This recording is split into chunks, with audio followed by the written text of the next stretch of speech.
Deuxième épître aux Corinthiens, chapitre 7. Ayant donc, bien-aimés, de telles promesses, purifions-nous de toute souillure de la chair et de l'esprit, achevant notre sanctification dans la crainte de Dieu. Recevez-nous, nous n'avons fait tort à personne, nous n'avons nui à personne, nous n'avons trompé personne.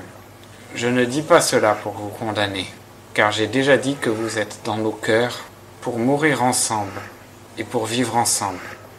J'ai une grande assurance avec vous. J'ai grand sujet de me glorifier de vous. Je suis rempli de consolation. Je suis comblé de joie dans toutes nos afflictions. Car lorsque nous sommes arrivés en Macédoine, notre chair n'a eu aucun repos. Au contraire, nous avons été affligés en toute manière par des combats au dehors et des craintes au dedans.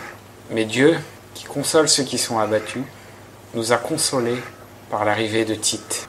Et non seulement par son arrivée, mais aussi par la consolation qu'il a reçue de vous, nous ayant raconté votre ardent désir, vos larmes, votre zèle pour moi, en sorte que ma joie en a été augmentée.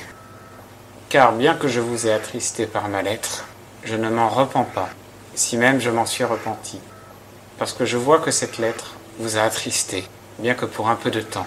Maintenant je me réjouis, non de ce que vous avez été attristé, mais de ce que votre tristesse vous a porté à la repentance. Car vous avez été attristé selon Dieu, en sorte que vous n'avez reçu aucun dommage de notre part. Car la tristesse qui est selon Dieu produit une repentance à salut, et dont on ne se repent jamais, au lieu que la tristesse du monde produit la mort. Car voici, cette même tristesse selon Dieu, quel empressement n'a-t-elle pas produit en vous? Quelles excuses, quelle indignation, quelle crainte, quel désir, quel zèle, quelle punition! Vous avez montré à tous égards que vous êtes purs dans cette affaire. Ainsi, lorsque je vous ai écrit, ce n'a pas été à cause de celui qui a fait l'injure, ni à cause de celui à qui elle a été faite, mais pour vous faire connaître notre zèle pour vous devant Dieu.